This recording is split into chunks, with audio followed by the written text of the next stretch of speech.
right, so good evening, everyone. My name is Jack Wang. I'm CEO of Longhorn Financial, where our goal is to help families lower the cost of college, maximize aid, figure out how to pay for college while all doing so that you don't have to live under a bridge in retirement.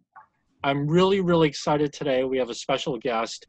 You may see on your screen there, Peter Wyatt, who is the Senior Associate Director of Student Financial Services at Johns Hopkins University.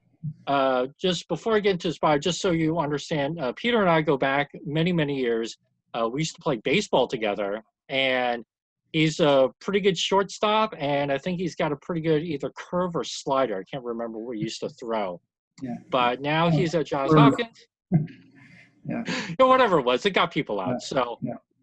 But I just want to share a little background on Peter so that everybody has a little information on you. So he has over 15 years of experience working in the financial aid industry. Like I said, he is currently the Senior Associate Director at Johns Hopkins, but in the past, he's also worked for institutions such as Oberlin College in Ohio, Wellesley College, and MIT. He's given numerous talks and presentations to large groups regarding a variety of financial aid topics, which I believe also, I think you used to present at Lowell High, if I remember right. I think for their MIFA. Through MIFA, yeah. Yeah, through MIFA. And so he's also presenting on filling out the various financial aid forms, the FAFSA and the profile form, and also understand negotiating packages, because obviously that's what he does. He has a really unique background in that he's worked for 4 really highly selective colleges, which really gives him some expertise that not many other people have. Because of the schools he's worked at, he's familiar with all 3 financial aid formulas and how they differ. Federal methodology, which everybody knows as the FAFSA, institutional methodology, which is what schools use off the information off the profile form, and a third method that I don't talk about as much, but it's also driven off the profile form. It's called consensus methodology. And so it's 3 different formulas that do treat the numbers a little bit differently. He's absolutely committed to guiding students and families through the complex, and I mean complex, financial aid system, making sure that they can reach their maximum potential for financial aid. So Peter, welcome. I am thrilled to have you with us. It's great to see you, buddy. Thank you. Let me start off. So we have a couple of questions. And again, folks on the call, please chat in your questions as you have them. But let's start off simply with families who have already committed, okay? So we'll talk about families who haven't committed a little bit later. But families who have already committed, what are some of the questions that they should be asking about aid? Not necessarily appeals, we'll get to that a little bit later, but just about the aid package that they've committed to. Well, thanks for the introduction. That was very nice. So the first thing I think any student or family would want to know when looking at their financial aid package from a school is what is the grant and scholarship, what is a loan, and what is work. Those are kind of the 3 main components of an award package. You got the grant, the loan, and the work. And they can come in different forms, and sometimes it's a little confusing as to which is which. I mean, usually it's pretty clear, but there are some occasions where something might be named a little oddly. And particularly, this might be useful to know the difference if it's a need-based grant or a merit-based scholarship, because that is important in terms of renewability. So if it's a need-based grant, does that mean it's going to be depending on your financial aid application next year, or are they going to keep that consistent? And that really depends on really the philosophy of the college. Sometimes they'll state that clearly in their policy and on their website. Other times it's not so clear. Merit scholarships will usually have some kind of a academic criteria that you have to maintain, maybe a 2.5 GPA, must be full-time. Could be different things just depending on the school, and that should be public information. But these are questions you want to make sure are clear as soon as you're looking at that award package. The next thing that I would say is very important to know is, what are you going to owe?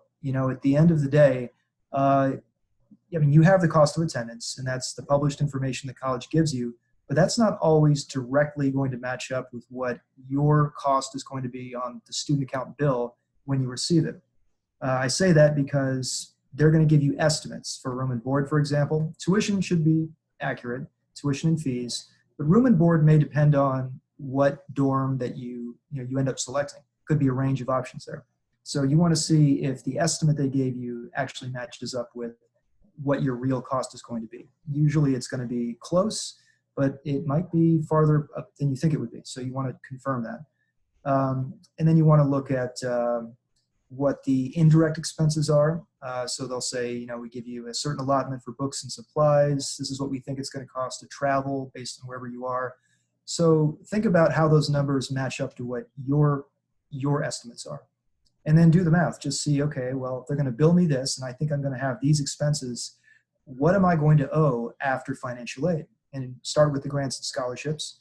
And then that gives you basically your net price, your direct expenses less your grant or scholarship aid. And then decide, okay, do I need to borrow? How much work can the student do realistically? Is that going to be going toward the indirect expenses? So you kind of want to map all this out. And the sooner you can plan this out, the better off you're going to be once that first bill comes. And that's probably going to be, coming in July or August. Okay, awesome. And I know we'll talk about timeline in just a moment, but that's a great rundown of the bill. But I know before we started, you had also mentioned that sometimes there are charges that also appear on the bill that are beyond tuition, room, board fees, and books and stuff. Things like health insurance, right? So Yeah, right. just take a brief moment, just talk about some of the other charges that might show up on a bill, and can parents waive them or whatever. Right. So the health insurance is the big one. So all colleges are required to make sure their students will be insured. So usually you will have a health insurance, if your student is already covered through your parent plan, family plan.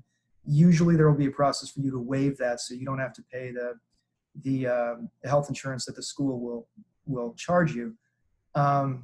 If you don't waive it, though, it will automatically be charged to you. So you want to make sure that you're aware of that. And sometimes you have to take it.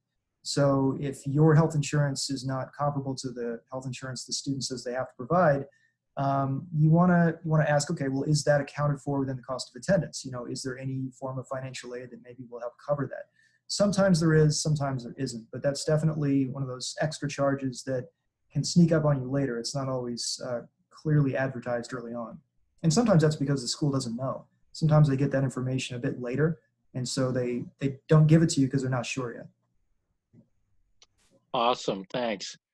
Great information. So let me jump ahead a little bit. What about the families that have not yet committed, right? So they're looking at these letters, they're thinking about where their son or daughter is going to go. Again, we'll talk about appeals and stuff like that later, but what should the families be looking at for the ones who have not yet committed? Is it really different than what you just talked about where the families have committed?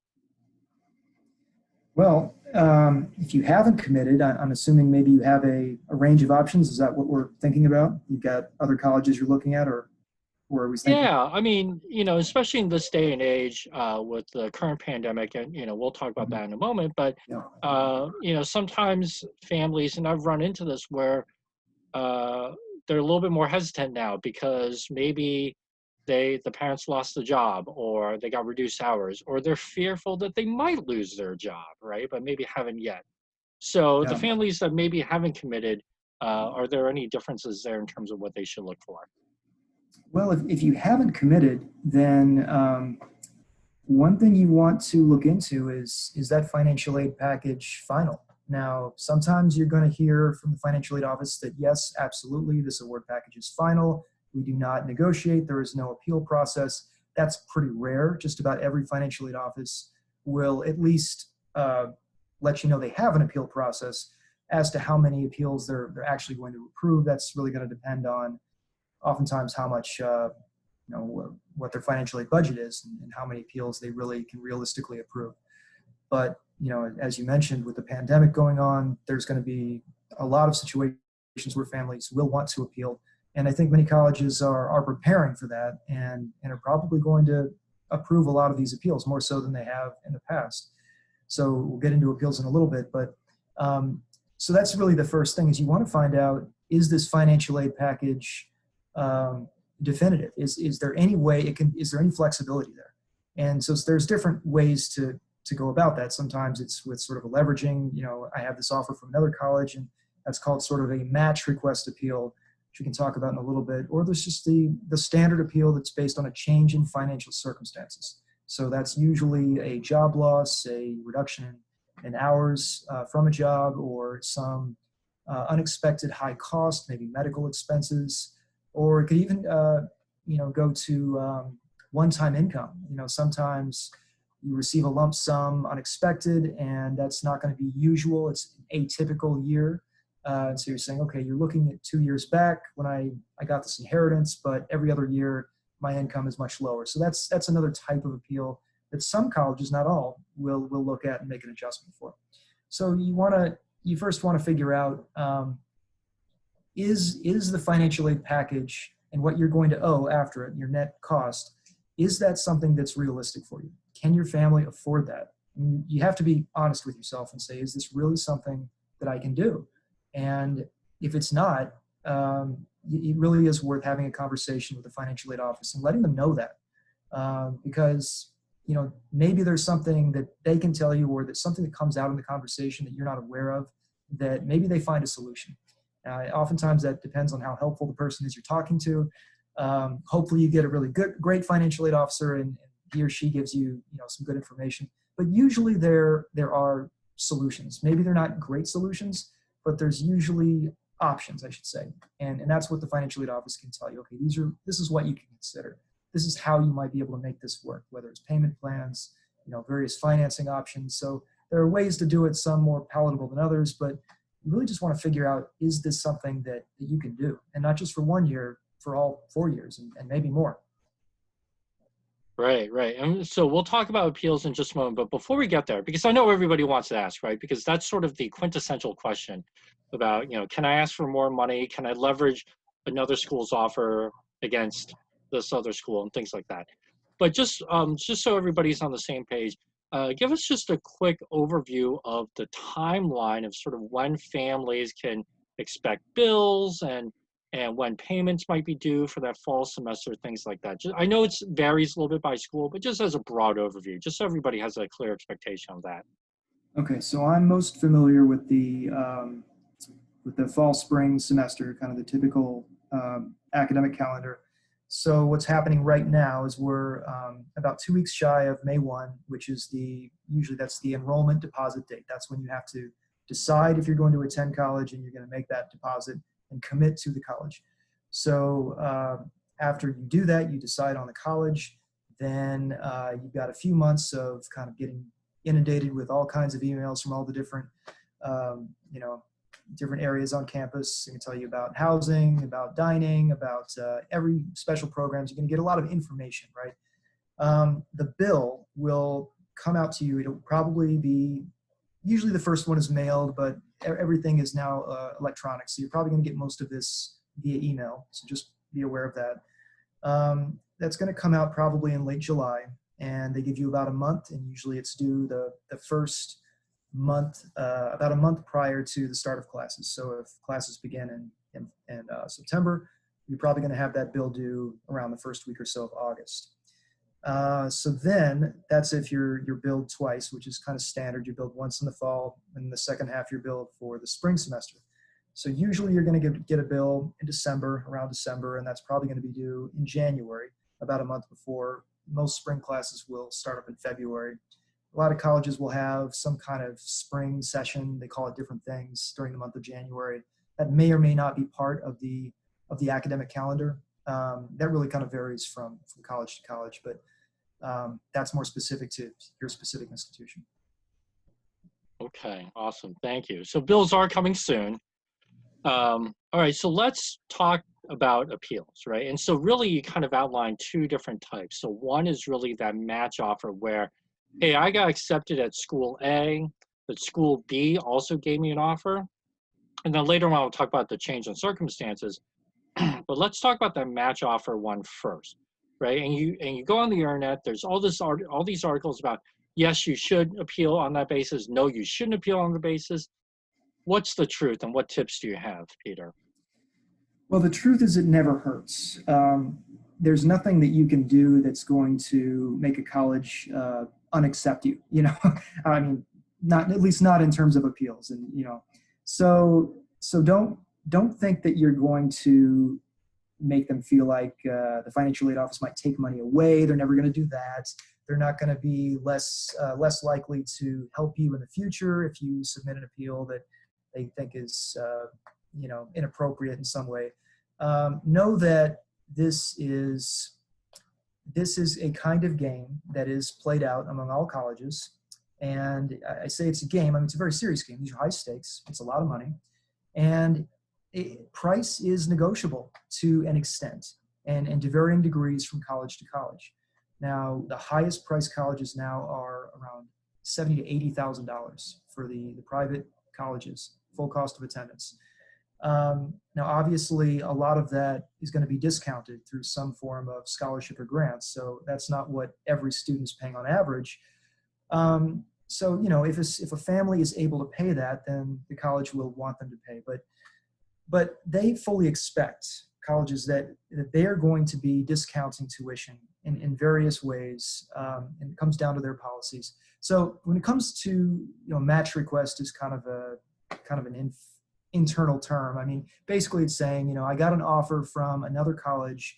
It's a better offer. They're giving me more money, or, for whatever reason, I'm paying less money out of pocket for this college than I am for this college. So it never hurts to say that and to let them know, hey, I really like both of these colleges. You're my first choice. I really want to go here, but, price is a consideration here. It's a part of my decision-making process. And, any college respects that and understands that. Now, I would recommend before you just submit a letter to them, or an award letter or award letters, I wouldn't just send them to them and just say, hey, look at this, tell me if you can beat it. I mean, that's a little bit crude. You can do that. And like I said, it's not going to cause them not to look at it. But they're more likely to spend more time on it, I should say, and give it its full value if you also submit a letter and explain why you're appealing. So it's not just that, hey, beat this offer. I mean, that's ultimately what you're asking for, but be a little more diplomatic about it. Explain why you cannot afford the price that they're setting for you, why that's going to be a financial obstacle for you. And the more information you can give, it gives them a little bit more to work with. And the other reason it's important is, well, for one thing, it also depends on, is this a competitor? Is this a college that they don't want to lose your son or daughter to? So if you're applying to an elite college and you're saying, well, we got into the public state college, which really isn't in the same league, or it's not a direct competitor, I should say, then I probably wouldn't bother doing that. I mean, you kind of have to know if this is a college that the college or university you're appealing to really cares about. So I would ask. I mean, it really doesn't hurt to just ask. And it matters who you ask. So sometimes it's hard to get to the right person because there are, kind of layers of who you might talk to when you just call. You might get a call center for a very large college. You might get a sort of frontline staff that really doesn't understand how these processes work. So you really want to connect to a financial aid officer who is actually reviewing the appeals, or at least understands how the process works. You're not always going to know that, but that's what you want to aim for. So if you just send a general email to a general financial aid inbox, you're probably not going to have that responded to by the person you want to hear from. So if you have an assigned financial aid advisor, many colleges will do that, try to get that person's contact information, make direct contact. Send an email specifically to that person. Don't go to the director. That is frowned on, unless it's a really serious issue. That's really not going to help you very much. It's not going to hurt you, but it's not going to help you. You want to find out who the right person is to get the information from, and that's usually sort of a core group of financial aid processors, reviewers, whatever you want to call them. These are the people that are making the decision, that are actually reviewing the appeals and making those determinations. So you want to understand what their thought process is about this. Are you wasting your time by sending in a letter from a college that they're really not going to match with? Or they may just tell you bluntly, don't bother sending any letters because we just don't do that here. It says you can appeal, you can tell us what your colleges are, but don't bother sending us documentation because we have a policy, we don't do it. It just really varies from college to college. So while I say it's never a bad thing to do it, you don't want to waste your time if it's clearly not going to get you anywhere. So do a little research. Try to talk to people that can give you meaningful information. Hope that's helpful. Okay, absolutely. And just very, very, very quickly, just on the merit aid side of things, the scholarship things, is the best route to go through financial aid, or is the best route actually to go through admissions for merit aid, right? Because you handle, I mean, because Right. there's merit aid and need-based aid. What would you say to that? Right. So that's usually admissions. Now, financial aid sometimes will be kind of the main office that wants to review that, and it may actually be determined by financial aid. They may be the ones processing it, but admissions is setting the criteria, right? Because they're the ones that are doing the enrollment management. They're the ones that are trying to get the class they want to, and I guarantee you, it's the person in charge of admissions that's deciding how much merit they want to give out and how they want to allocate it. So sometimes financial aid and admissions work very closely together. Other times they're very distinct, and there's kind of a firewall between the two. But whatever the case, it's a pretty safe bet to say that admissions is handling merit scholarship anytime. Well, they're the ones probably setting it, and they're also probably the ones involved in appeals. So it really just depends on how the office structure works. Again, I'm kind of speaking generally. So it doesn't hurt to go to financial aid, but it's probably going to be an admissions issue if you're talking about matched scholarships. Okay, awesome, awesome. But like you said, it doesn't hurt. And I would imagine No. that if you ask financial aid, they might just simply redirect you to admissions for that part of it. Yeah, if you're just saying, can you reevaluate my merit scholarship? So that's a little bit different. I guess it's a little bit different than saying, here I got this match award letter from this other school. It kind of depends on if it's a need-based package or if it's another merit scholarship. If it's another merit scholarship, admissions is probably going to be looking at it. If it's a need-based package, and so then it gets kind of to the need analysis. How did we determine what your family contribution was? That gets to financial aid, because then they're trying to say, okay, what is this school doing that we're not doing that maybe we could be doing? Right, right. Okay, so that was really good. So let's turn to sort of more of a current events type of situation. So, of course, in the current pandemic, as we talked about before, parents have lost their jobs or reduced hours, or they're worried about losing their jobs, or they had all this money saved up for their son or daughter in a 529 plan, and it disappeared in a blink because the market went down. Right. So these are really more like change of circumstances, especially sort of like the job loss thing. What are some tips around that if you're going to appeal on that basis? Yeah, well, I mean, it's a big topic. There's so I'm trying to think where to dive in on that. I think the most typical appeal that I've seen, and most financial aid offices will see, has to do with losing a job, or there being some significant financial change from the financial documents that you submitted. So for this year, the 2020-2021 year, it's based on the 2018 tax return. So if you had a new job at some point in 2019, or you lost a job in 2019, and you were either out of work for a while, or you took another job at a lower pay, that means your current reality is very different from what the financial aid application is based on. So that's a very standard reason why a family would appeal and say, okay, you looked at my income, it was $150,000, let's say, and now it's $100,000. So I'd like you to reevaluate my income based on what I'm making now. That's oftentimes something a college will be willing to do in most cases. So that's probably, the most general appeal I can think of. There are, right now, I think what we're going to be seeing, and this is a more complicated situation, is when you have a fairly recent change in financial circumstances. So it used to be, prior to COVID-19, that if there was a recent job loss, a lot of financial aid offices would say, well, we're sorry this happened, but unfortunately we need to wait a period of time before we can allow you to appeal, because we need to have some time to pass to find out, okay, did you get a new job? What kind of severance did you get? What sort of unemployment benefits are you getting? We want to know if it's an extended period of unemployment, or did you bounce right back and this is a small blip and your income really didn't change that much. So there's different reasons colleges will have those kinds of policies. But now, that's not really we don't know what the future holds right now. I mean, we are in a time of great uncertainty. And so there is more of an attitude that we're willing to make changes based on, recent changes in financial circumstances that are related to this current financial crisis that we're all in. And so that means that instead of looking at 2018 as the base year, or even 2019, where we would be able to have financial data from, now we're talking about a year that's still, not even halfway through. And so we don't know what's going to happen through the rest of the year. So if we're going to we call this a projected year appeal. 2020 is the projected year.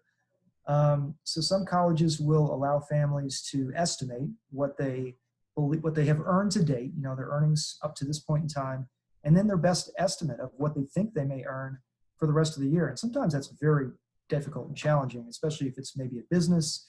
Your revenue is down. You don't really know when things are going to change. So it's a guessing game. It used to be colleges would say, well, you have a business income fluctuates. It's going to catch up with you. We'll get it next year. We can't really say that anymore. At least not, it's hard to say that with a straight face, right? Because it's, we recognize that families are feeling the pain right now. And also they have to make a decision. They have to make a decision in a couple of weeks. So if we want to yield this student, and we feel that if we can't, get that price to a level that, is reasonable to this family, then, it's a decision we have to make. So I think many colleges are more likely to approve those kinds of appeals now than they used to.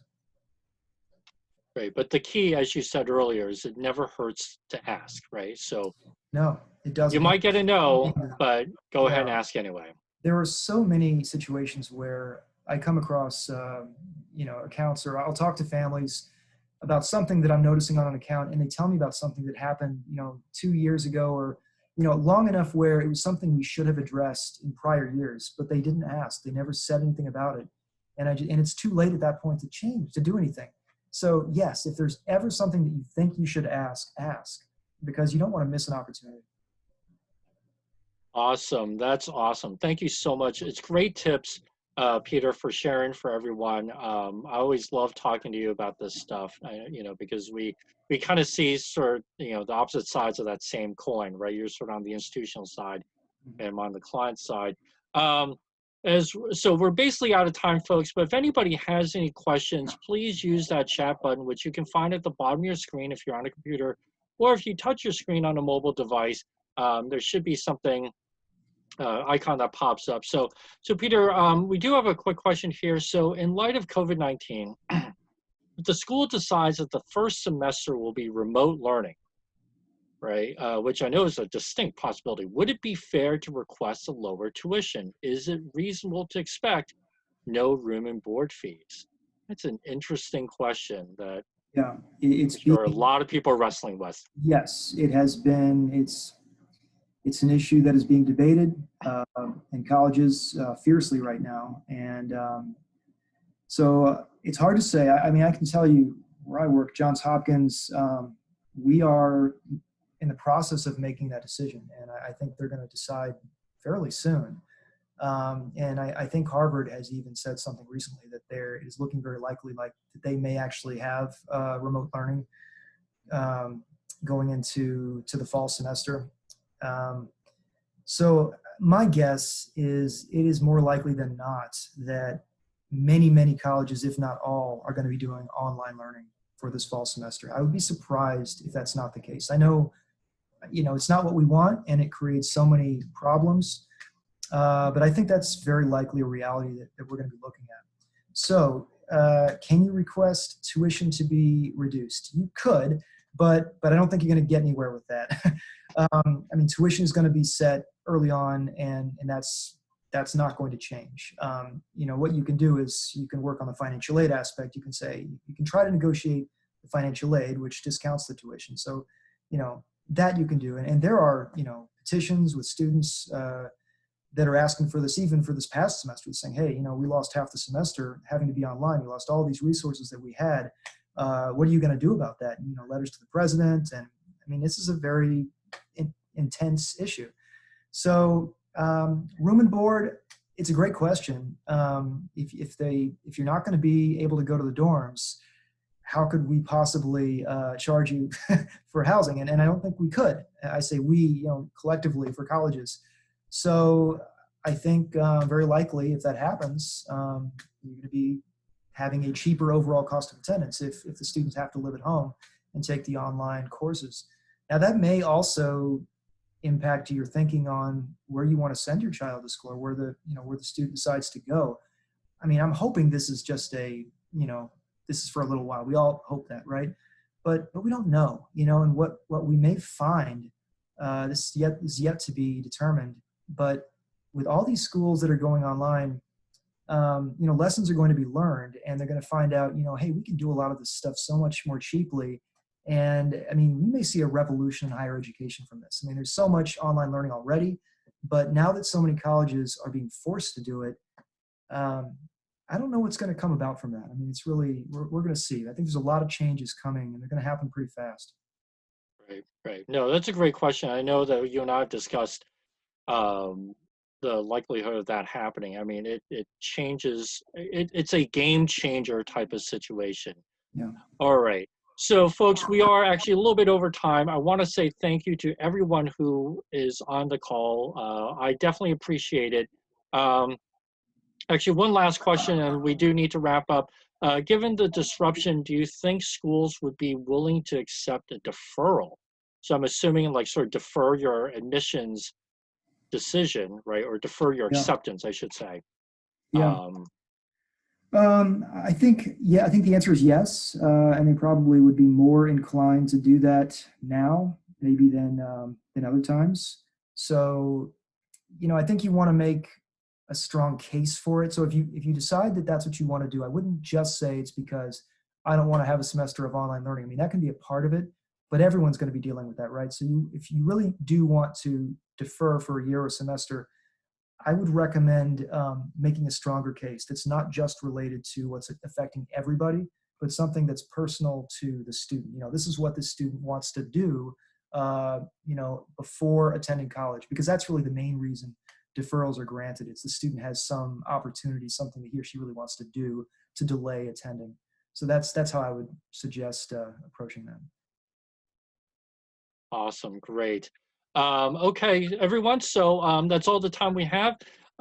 This is the first in our webinar Wednesday series. So each week we'll be addressing a different topic, whether it's college or retirement or student debt or some other thing. I'm doing this to try and help more people get information out.